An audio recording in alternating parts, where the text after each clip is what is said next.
Welcome back. সবাইকে স্বাগতম জানাচ্ছি। আমি ইসমাইল। আশা করি সবাই ভালো আছেন, আমিও ভালো আছি।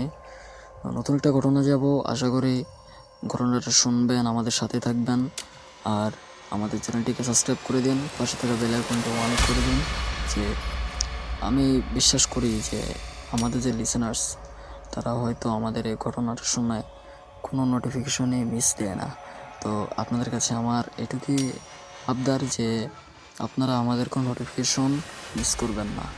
আমরা আজকে নিয়ে এসেছি যে ঘটনাটা, এটা দুর্ভাগ্যবশত তার প্রাইভেসির জন্য আমি জায়গার নাম উল্লেখ করছি না, তবে সে ইমেলে সব লিখেছেন, তার সে কোথায় থাকেন, তার নাম কি, আর তার সেটা হচ্ছে তার একার সাথে না, তার স্বামীর সাথেও ঘটিত একটি ঘটনা, দুজন মিলেই।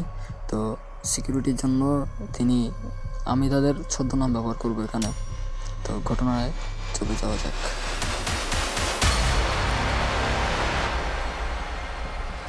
আমার নাম কুসুম। আমার বিবাহিত জীবন প্রায় 30 বছর। বিয়ের পরে প্রায় 3-4 মাস পরে এই ঘটনাটা ঘটে। তো তখনকার সময় এমন ভ্যান বা রিক্সা এসবগুলো চলিত ছিল না, এবং মোবাইল ফোনেরও কোনো চলিত ছিল না। যদি কারোর সাথে কথা বলতে ইচ্ছে করে, তার কাছে চিঠি দিত। এমন এক সময় আমি আর আমার স্বামী প্ল্যান করলাম যে আমরা আমার বাবার বাড়িতে যাব বেড়াতে। কাজ কামের চাপও নাই। তার আগে বলে, আমার স্বামী একজন কন্ট্রাকশনের সুপারভাইজার হিসেবে কাজ করতো এবং মিস্ত্রি হিসেবে সবাইকে খেয়াল রাখতো, সে সবাইকে দিয়ে কাজ করাতো এবং তিনি নিজেও করতেন। তখন আমার স্বামী আর আমি বেরিয়ে পড়ি। প্রায় আমার শ্বশুর বাড়ি থেকে 2-3টা গ্রাম পেরিয়ে আমার বাবার বাড়ি। প্রায় সপ্তাহখানি বেড়ানোর পরে আমরা সিদ্ধান্ত নিই যে বাড়িতে আসবো, কারণ বাড়িতে তো আর কেউ থাকে না, শুধু আমার স্বামী আর আমি। আমাদের বাড়ির কাজও আছে। এই জন্য আমি বাবাকে বলি, বাবা, আমরা এবার চলে যাই। তুমি তো জানোই আমাদের বাড়িতে শুধু আমরা দুজনে থাকি। বাড়ির কাজ কামের জন্য আমাকে যেতেই হবে। আমি পরে আবার আসবো বেড়াতে, তোমরাও যেও। কিন্তু আমার বাবা শুনলেন না। সে বলল, দেখ মা, তোকে বিয়ে দেওয়ার পরে তুই তো জানিস আমি একা হয়ে গিয়েছি। তোর মা আর আমি সবসময় তোর কথা বলি, কারণ আমাদের একটাই মেয়ে, সে হচ্ছিস তুই। আমি আটকাতে চাই না, তারপরেও কেমন মনটা সায় দিচ্ছে না। আজকের রাতটা তোরা থাক, না হয় কালকে সকালে চলে যাস। কিন্তু আমি বললাম, না বাবা, এখন থাকলে হয়তো সমস্যা হতে পারে, কারণ তোমার জামাইয়ের তো আবার কাজ আছে, আমরা পরে আবার আসবো। এটা বলে আমরা বিদায় নিয়ে চলে আসলাম। রাত তখন প্রায় 12টা ছুঁই ছুঁই। রাস্তায় কোনো গাড়ি ঘোড়া নাই। তখনকার সময় গরুর গাড়ি, ঘোড়ার গাড়ি এগুলো চলতো আর কি। কিছুক্ষণ পরে, মিনিট 5 পরে দেখি পিছন থেকে একটি ঘোড়ার গাড়ি আসছে। আমি আমার স্বামীকে বললাম, এই দেখো যাবে কি না। মেলাক্ষণ ধরে তো দেখছি কোনো গাড়ি ঘোড়া নাই, দেখো এই গাড়িটা যাবে কি না। আমার স্বামী বলল, এই কাকা দাঁড়ান, এই সামনের 2 গ্রাম থেকে কি যাবেন? সে কাকা মাথা নাড়িয়ে শুধু বলল, ওঠো। তার মুখে ছিল সাদা একটি চাদর দেয়া। আমরা আর মেলা খেয়াল না করে উঠে পড়লাম তার গাড়িতে। কিন্তু আমাদের বাড়িতে আসতে খুব জোর হলে আধা ঘন্টা লাগবে, সেরকম একটা জায়গা। কিন্তু এদিকে প্রায় 1-1.5 ঘন্টা হয়ে যাওয়ার পরেও আমরা বাড়িতে ফিরতে পারলাম না। আমরা শুধু কেন মনে হচ্ছে যে সামনে আমাদের গ্রাম। এখন গাড়িটা দেখি আরও দ্রুত গতিতে চলছে, ভাঙা রাস্তা। আমার স্বামী বলল, এই কী করেন কাকা, এত জোরে চালালে তো আমাদের সমস্যা হচ্ছে, তো আপনি একটু আস্তে চালান না, কী করছেন এগুলো? তখন সেই ড্রাইভারটি বলল, বাবা,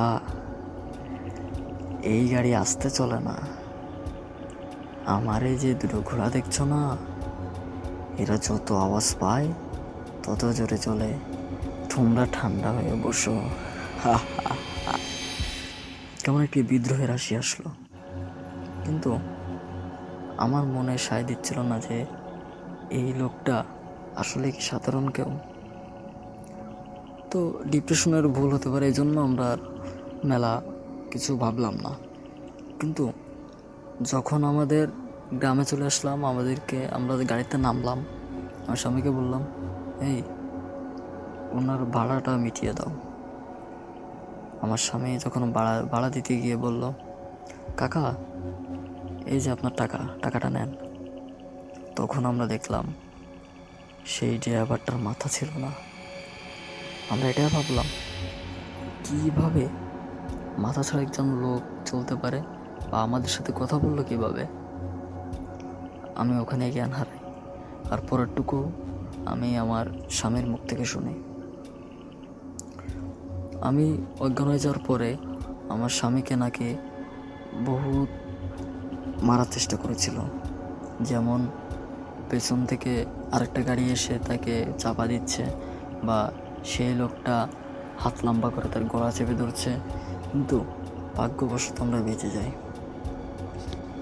তার দুদিন পরে আমাদের বাড়ির পাশে একটি হুজুর ছিল, ওনার কাছে গিয়ে সব ঘটনা খুলে বললাম। তিনি আমাদের দুজনের হাতে দুটো রক্ষা কবচ বেঁধে দিয়ে বলল, তোমরা নিরাশ হও না, তোমরা যে গাড়িটাকে দেখেছো, আসলে ওই গাড়ি চলতো প্রায় 20-25 বছর আগে, আর তোমাদের মতোই এক দম্পতি ওই গাড়িতেই আসছিল। হয়তো কোনো সমস্যার জন্য তাকে মেরে ফেলে তারা, তার ঘাড় থেকে পুরো মাথাটা আলাদা করে দেয়। সেজন্য ওই গাড়ি এখনও 12টার পরেই সারা রোডে চলে বেড়ায়, আর যতক্ষণ ফজরের আজান না দেয় ততক্ষণ চলে। হয়তো আজকে তোমরা সামনে পড়ে গেছো, এই জন্য তোমাদের অবস্থা। চিন্তার কোনো কারণ নেই, আমি তোমাদের হাতে তো রক্ষা কবচ বেঁধে দিয়েছি, এরপরে যদি কোনো সমস্যা হয় তাহলে আমাকে জানাবে। আমরা মাথা নেড়ে তাকে কিছু টাকা দিয়ে বাড়িতে আসলাম। তারপর থেকে খুব খারাপ খারাপ স্বপ্ন দেখতাম। আবারও আমি সে হুজুরের কাছে যাই, হুজুর বলে, বুঝতে পেরেছি এত সহজে তোমাকে ছাড়বে না। তখন রাত প্রায় 10টা কি 10:30 এরকম। সে সূরা কিরাত পড়ে আমাদের গায়ে ফু দিয়ে আমাদের বলল, তোমাদের আর কোনো সমস্যা নাই, যাও নিঃসন্দেহে বাড়ি যাও। তারপর থেকে আর কোনো সমস্যা হয়নি। তো ইসমাইল ভাই, এটাই ছিল আমাদের জীবনে ঘটে যাওয়া একটি ঘটনা। যদি আমার সাথে ঘটতো বা শুধু আমার স্বামীর সাথে ঘটতো তাহলে হয়তো বুঝতে পারতাম যে হয়তো কোনো ডিপ্রেশন, অ্যালোসিনেশনের জন্য এগুলো হচ্ছে, কিন্তু আসলে দুজনের সাথে তো একবারেই ভুল হতে পারে না। তো জানি না যে এই ঘটনাটি কতজনের ভালো লেগেছে, কেউ কেউ বিশ্বাস হয়তো নাও করছে, কিন্তু আমি এখনও বিশ্বাস করি, কারণ এটা আমার চোখের সামনে হোক। আমি ইমেলে আমার ঠিকানা, আমার নাম সব দিয়ে দিয়েছি। আমার কাছে এরকম স্টোরি আরও আছে। যদি এটা সিলেক্টেড হয় তাহলে অবশ্যই আমাকে জানাবেন, আমি আবার আরও ঘটনা নিয়ে আসবো। আসসালামু আলাইকুম, ওয়েলকাম ব্যাক। সবাইকে স্বাগতম জানাচ্ছি, আমি ইসমাইল। আশা করি সবাই ভালো আছেন, আমিও ভালো আছি। তো যে ঘটনাটা আমরা শুনলাম, ঘটনাটা খুব ইন্টারেস্টিং ছিল। তো আপনাকে অনেক ধন্যবাদ যে এই ঘটনাটা আমাদের সাথে শেয়ার করার জন্য। আমাদের ইমেল হচ্ছে mjrismail@gmail.com। তো আপনারা ইমেল করতে ভুলবেন না। আর কুসুম, আপনাকে অনুরোধ করছি যে আপনার এই স্টোরিটা আমাদের অনেক ভালো লেগেছে, আমাদের লিসেনার্সদেরও হয়তো খুব ভালো লেগেছে। কারো কাছে হয়তো মানে মাঝে মাঝে এমন হয় কি যে কয়েকজনের একটা ফরম্যাট আর কি মিট করে না। তো আমরা চেষ্টা করব যে সব লিসেনার্সদের আমরা তাদের ইচ্ছা মতো ফরম্যাট দেওয়ার। তো আপনারা সবাই আমাদের সাথেই থাকবেন। আর কুসুম, আপনি আপনার যে স্টোরিগুলো আছে আমাদেরকে শেয়ার করতে ভুলবেন না। তো আজকের মতো আমরাও বিদায় নিচ্ছি। Most welcome.